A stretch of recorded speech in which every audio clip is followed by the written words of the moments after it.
Good morning. It is June 12th, 2018. It's a Tuesday. So, no gym yesterday. Did my second job, which was a freaking shit show. Not due to my own fault, due to theirs. But anyway, I don't want to talk about that because it will just make me want to say fuck them. No gym today. Gotta go to work today as well. So tomorrow we'll be back at the gym before work because I'll be able to actually go to work at 6 o'clock instead of 5 o'clock. Had fried dough for dinner. Just craving it, so I had it. So there goes the carbs for the day. But it was really the only carbs that I had, so it's not a big deal.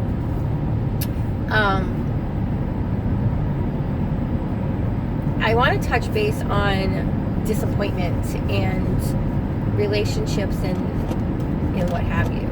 So when you're in a relationship, in a loving partner, romantic, sexual relationship with someone, that person is your best friend. That person is your go-to. So when something bad happens, that's the first person you want to call. When something good happens, that's the first person you want to call. So when that person does something to you, who do you call? So you have other friends to go to. And you should. You should have girlfriends, guy friends, whatever it may be, so you can go to them and talk to them. A lot of people do not go to friends, girl, guy friends, real friends, because of the judgment that's given when you go and you speak to another individual about your romantic relationship. So this is what I have to say. So when your partner disappoints you, hurts you, or whatever it is, it's going to happen because we're all human. Things happen, and talk to them about it, be mature, and discuss stuff, and then move past it.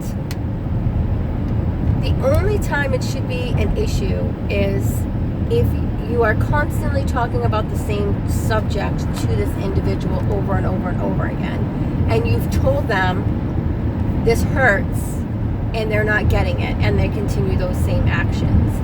That's when you need to start to pull away, walk away, whatever it may be. I don't have any allergy medicine. So that's when you need to start walking away. And sometimes that's a really hard thing to do because you love this person. You're in love with this person. And you want them to change. But unfortunately, sometimes people don't change because this is their pattern. This is how they are. This is how they act. Now, this also can be with not just romantic, this can be with friends and family as well. This goes on every aspect of any relationship. If a person is constantly hurting you, making you doubt yourself, or doing things to make you question their loyalty, you have to start really questioning it and looking at it and saying, is this worth it? And sometimes it is, because sometimes the things that you're questioning are small and not worth the loss of the friendship or the companionship or the love or whatever it is. Sometimes you overlook those little things. If it's big stuff, sometimes you can't. Like if your friend is saying, I need a ride to the bank, and then comes out with a ski mask on a bag of money, and they've done that to you several times, that's probably kind of hard to ignore. But if they're saying that they're busy one night and they're going and instead they're helping the homeless and they brushed you off for that that's something you can overlook.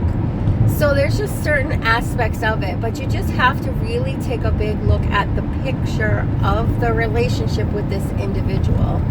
And then you have to decide, is it worth the hurt, the disappointment? Because disappointment, I think, is the biggest hurt of it all. It's not really the actions itself.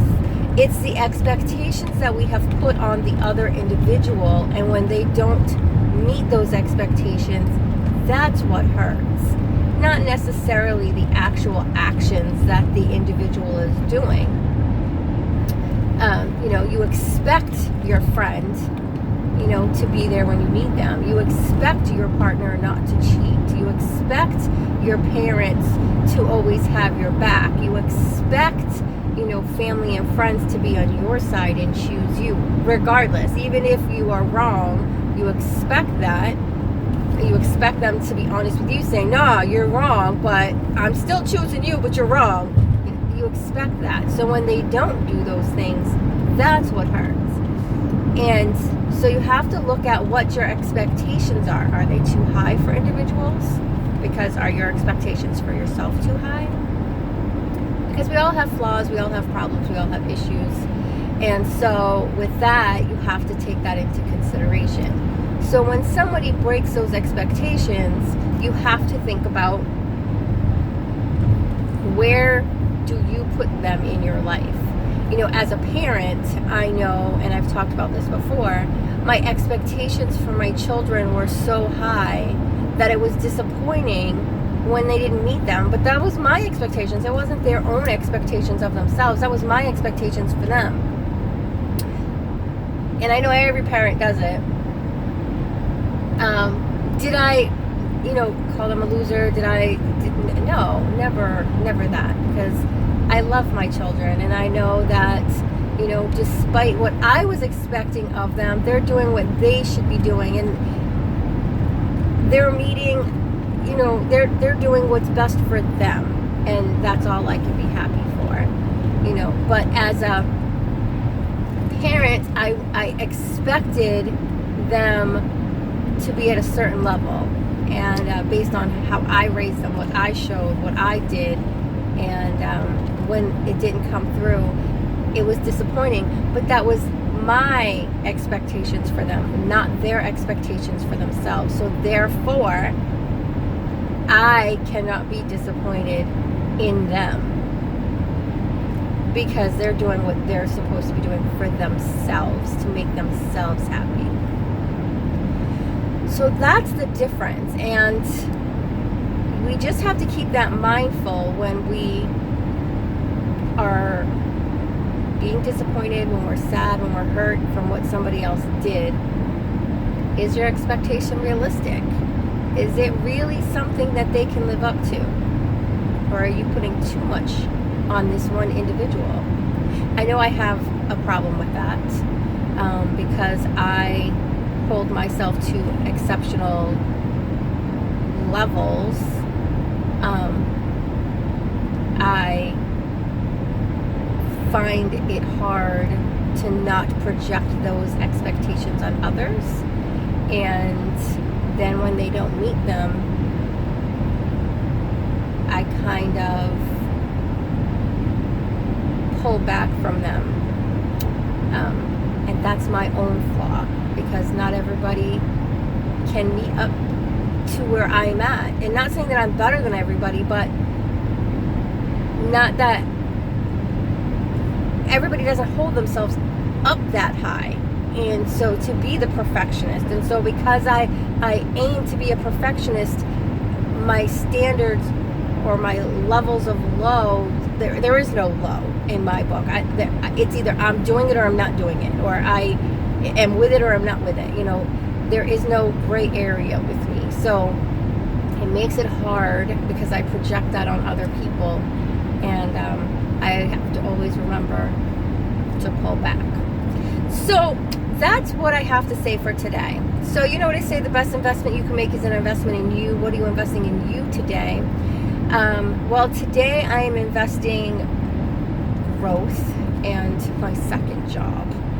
So you guys have a great day, and I will see you tomorrow.